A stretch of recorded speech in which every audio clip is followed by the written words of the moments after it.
Yo, what's going on? It's Peak. I'm calling in from Singapore. Y'all know that though, right? No, y'all know by now, right? Anyway, it is Sunday night over here. Actually, technically Monday morning, because it's way past midnight already. Busy day today. Not a lot of work, but because of the traveling involved, you know how commuting is. It took me a lot longer to get back home. So this morning I didn't have to be at work until 12. And the purpose of me being at work today was to see how the combo classes were going at the office and to take pictures of the students so that eventually when they finish their term or whatever, we can do testimonies. We have their pictures on hand already. So I got to know all the students that are there at the moment. There are a lot of JC kids. There are some secondary school kids, obviously primary school. But the weekends are usually for secondary, secondary JC kids. So that was kind of cool to see the older lot. Because during the week I've been seeing the younger lot coming in and out after school and everything. Got to bring my little one to work with me, so she got to play with her leap pad, do some coloring, just sit in a little office type area for her to like play and be productive somehow. She did a lot of coloring today, so I'm actually very proud of her. What else? So we were pretty much out of there by 2. Went to run a couple errands and then come back home. At which point I was just exhausted. I don't sleep that well, you guys. I don't know what it is. I think there's like way too many things running around in my head and I just don't sleep very well. So I think I went to sleep really, really late this morning. I slept for a couple of hours, got up, and then we headed out to work. So when we came back after all of that running around and stuff in the heat, it was really hot today, you guys. I was about ready to pass out when I got home. So came home, set her up with snacks and stuff because we just had lunch outside, and put a movie on for her so she wouldn't wake me up every 5 minutes. As long as I'm sleeping in the same room as she is, she's not gonna be bothered. You know, she knows I'm there. I'm not gonna let anything happen. I'm a light sleeper anyway, so I'll get up if there's any kind of noise anywhere. So yeah, she was watching Descendants 2 because that premiered on Disney Channel today, and obviously we've seen it already, but it was nice for her to get to watch it again, and I fell asleep. I slept really well. I think I slept for like a whole REM cycle this afternoon. Got up and I was like panicking because you know what today is, right? Sunday. Sunday means I gotta do her hair, and because of that afternoon little like bit of work, I was a little off. So got up and got to thinking about, what I'm going to do for dinner, what do I have in the fridge, and realized there's not that much in the fridge, so I had to go cook. So started cooking first, and obviously that took a lot longer than I thought, and by about 8 o'clock I was just wrapping up cooking and then realized, I haven't even done her hair. So today we went real simple. We just did 3 braids. One's actually a corner on the front, like right in the middle of her forehead, and then the other 2 are like pigtails at the bottom. So really, really simple. It'll hold for like 2 days before I have to redo it. So that's good enough, I think. Just to get it out the way, and it's clean, and yeah. Because usually if I sat down to do the whole shebang, it would have taken at least 4 hours, and she would not be any kind of happy. So I got it knocked down in about 15 minutes. Used lots of oil, lots of deep conditioner. And obviously, as you know, mixed hair, I got to do it while it's wet, or I can't do it. It'll like catch and break off and end up in knots everywhere. So I did it as fast as I could to make sure that she was as comfortable as possible, and then she was ready to knock out at that point. To be honest, I've got to give props to Mahogany Curls. If it wasn't for her tutorials, I don't think I would have learned or understood the terminology as well as the processes that go into maintaining African American hair, or mixed hair for that matter. So thank you to her for introducing me to the CG method, for helping me learn about how to cut or trim curls, and sharing with us her journey. So these are the kinds of people that I follow, the people who actually are not worried about sharing their journey from the beginning. I know a lot of people out there who are successes and have like deleted all their first few YouTube videos or first few interviews. I'm actually hoping I never do that. I'm hoping that all these like crazy, stupid sounding audios that I post every day will be there in, I don't know, in 6 months, when there's, I don't know, hundreds of other audios coming up after it. So that is my hope for y'all, because I want you to know what it was like in the beginning. I want you to know the things that were occupying my mind in the beginning, because the hustle is not pretty. I've said it before, I'm going to say it again. The hustle is not pretty.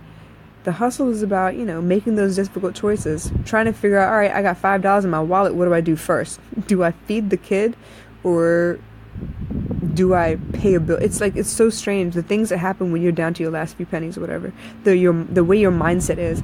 And the fact is, you will make that money stretch. You'll find a way to make that damn $5 stretch as much as possible. But when you have the money, you don't think about that stuff. So it spins out of your hand faster. And my whole, like, all my discussions with my girl out in Canada is about, all right, I have next to nothing. I'm just over broke. And right now, I'm penny pinching and I'm making sure that the money lasts.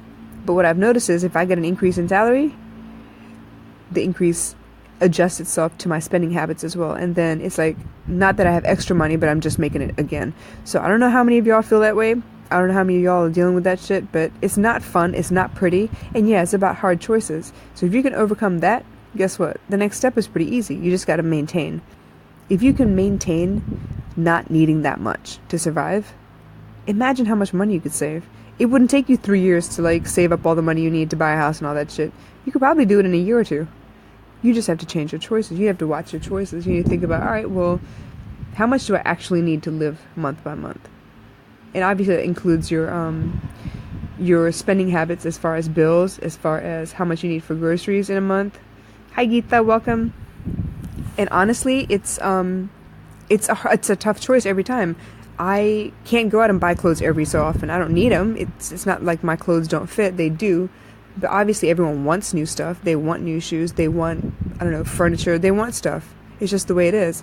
But you got to really think about what's necessary. And for me, I can make it on about $250 a month for groceries. I can. I've done it before and I can do it again. I can make it on really not going out that often. If I really put my mind to it, I can get up in the morning and make myself lunch to take to work. And then I don't spend any money. Or if I spend, it's like very, very nominal. So honestly, for me, money is a tragedy. I hate money, but you can't live without it, right? So for me, I got to make sure that I make those tough choices every day so that I don't get to the end of the month thinking, oh my God, how am I gonna make it the last week or the last 2 weeks on this much money? Anyway, so in the same vein, I'm trying to pick up new ideas and new methodologies. So I'm reading again. And right now I'm reading E Squared, which is about manifesting your reality. Like using your mind to really change the way you manifest things in your life. I know that it's not always easy to change your mind about what you're feeling. Sometimes, something pisses you off and it's like a downhill momentum from there. This pissed you off and now you're upset, and the next thing that pisses you off makes it even bigger, and it's like it's really hard to get out of that. So E Squared is actually teaching me how to understand what it is that's upsetting me and then change what I'm upset about. Change the fact that I'm upset at all. Understand that things happen, and the only reason that they have value is because I attach emotion to it. So for me, it's like the new idea of being able to manifest anything is pretty freaking amazing. I know people have heard of The Secret and stuff. I actually haven't watched it yet. Yeah, I'm weird.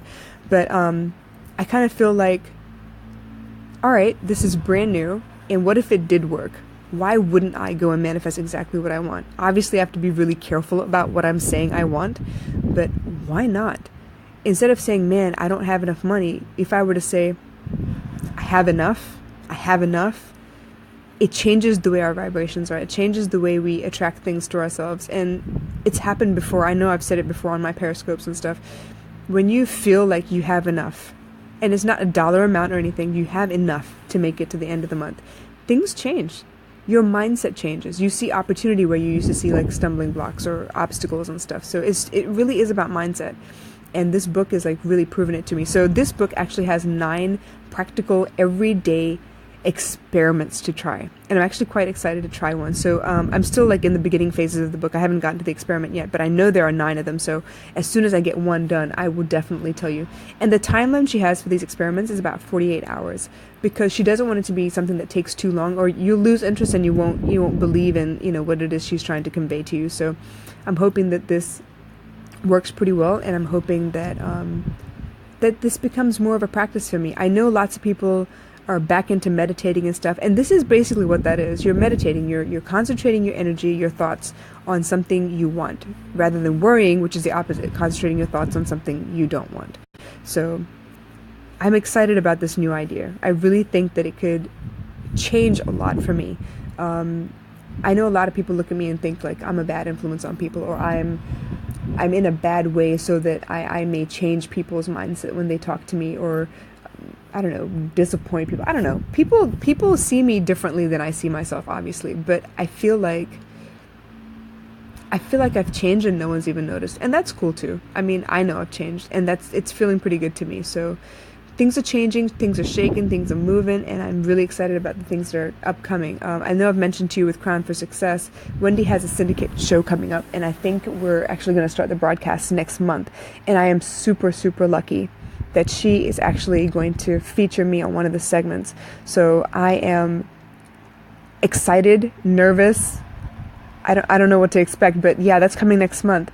And then I just found out that she's been hired for a couple of speaking engagements. So if I can manage, I'm going to go fly out to Dubai with her in November, just to show my support, because I am so thrilled that my mentor is doing such big things. She's actually on the Forbes Coaches Council, and she's doing everything she can possibly to make sure that any woman out there who wants to start their own business has all the tools they need in a social media marketing world to be able to get the things that she wants to do done, to get her message out there, to reach as many people as possible.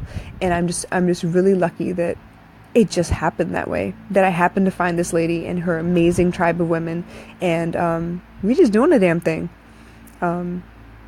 Anyway, so new ideas. That's basically the topic for tonight. I wanted to talk to you about E squared and manifesting what it is you want in your life. Because yeah, why not? Why not think about all the positive things that could happen? Why not manifest something for yourself? And no, I'm not talking about conjuring Aladdin type treasures. I'm talking about simple everyday stuff. If you choose to see the good in people, why wouldn't they choose to see the good in you? If you choose to look at the bright side of things, why wouldn't opportunities always show themselves to you? Right? Anyway. All right, guys, I'm going to actually call it a night. I don't have work tomorrow. I'm off tomorrow, but baby girl still has to go to school, so I got to get up early. I will catch y'all later. Bye.